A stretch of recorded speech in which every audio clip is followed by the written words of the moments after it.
the occupation of America by ICE has gone way, way, way too far. It needs to be abolished, and the people responsible need to be tried for their crimes.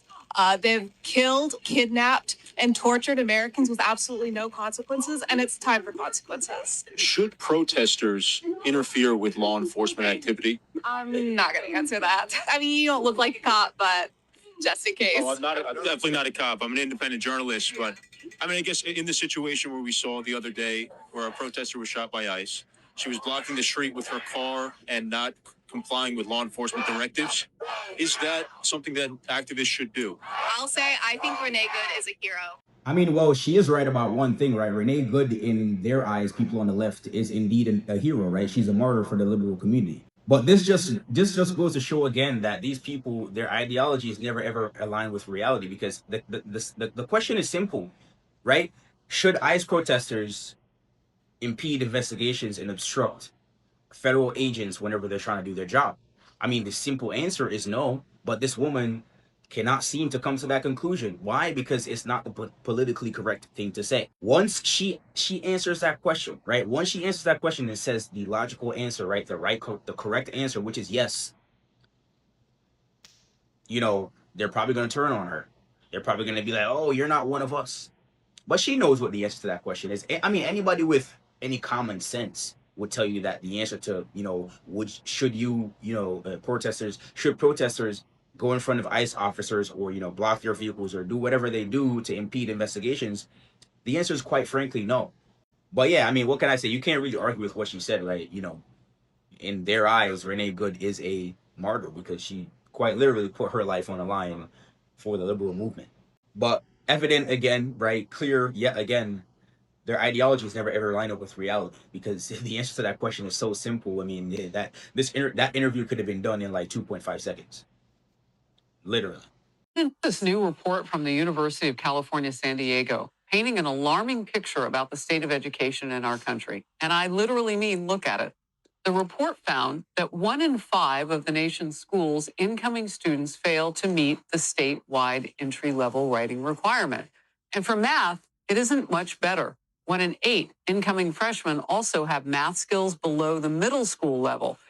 And in that same report, they pulled some examples of math questions that were given to incoming college students on their entry exam. And here's what they found. That first one you see on your screen is a first grade math question. 7 plus 2 equals what? That's a blank. What plus 6? The answer is 3. Furthermore, in the video, she explains that only 73% of the children, right, the kids who got accepted into that university, actually could answer that question and got it right.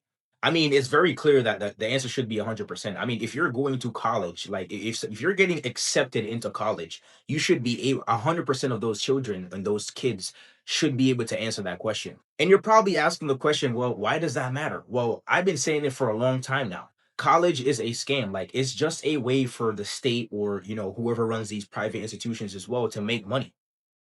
Like, some of these students they don't qualify to be in college. They should never ever be, you know, obligated to go into hundreds of thousands of dollars in debt just to get an education, right, for 4 years. That most people, like, the non-graduation rate for college is absolutely insane. And just like me, you're probably asking yourself the question, how is a person who cannot answer a middle school math question like the one provided there, if only 73% of people, why is that kid, or why is that person getting accepted into college? It literally makes no sense. Bro, I'm telling you, like, college, like, it's just a way for the system to make money and for people to just waste 4 years of their life. Because clearly, if that person cannot answer such a simple question, 7 plus 2 is 9, 3 plus 6 is 9. They shouldn't be anywhere near a college campus. As a matter of fact, they should probably go back to middle school and finish whatever the hell they could not comprehend. And how they passed middle school, or whatever grade they were in, or the math class, says a lot about that school system as well. But that's crazy. This exposes how, basically, for most people, college really doesn't make sense, and they're just accepting people into these, you know, institutions for the money. 88% of all Canadian faculty and universities are left-leaning. and 12% are right leaning. Do you see an issue with that? I won't comment on that personally. Okay, but you just said we want to promote diversity. We do. Of So we do. viewpoints or diversity so- of perspective. Sure. And there is evidence, which, I'm not a researcher myself, but there is evidence to the idea that considerations of EDI in science results in stronger science. And we've heard about usability of science Should and you why think- that's important. Do you think that if there was more representations of right-leaning views, that it wasn't 12%, was a little higher than 12%, would that make the research better then in your case? And do you agree? And comment on that as other But you colleagues just have said said. that you want more diversity, and then now you're saying you can't comment on having more. That's crazy. 88% of faculty in Canadian universities are basically left-leaning liberal people. That's wild. But, I actually took a step back when I first heard this video because I was kind of riled up. I was like, yo, that's crazy. But when you actually take a logical look at it and you see what, these new governments are trying to achieve, it actually makes sense, right? If you wanted your society to be a more liberal society, if you want your society to believe in all these new progressive ideas and go away from tradition, then why would you hire faculty who are not liberal, who do not share the same ideas? Why would you ever do that? So this is, even though in my opinion, it's very bad, right, to do this and go to move away from traditionalism and go to progressive, right? It makes sense. This is what they've been trying to do, right? Why would you hire, young people and people who are coming out of high school? Their minds are the most moldable. Like anything that they hear, and they're basically going to an indoctrination camp for the next 4 years. So what better way to do that than to put people in power who are liberal and who have left-leaning ideas? It makes perfect sense. That's why when you see these kids come out of college today, or you go on a college campus today, I mean, you're seeing people with all sorts of, piercings and all these things, and, just weird stuff.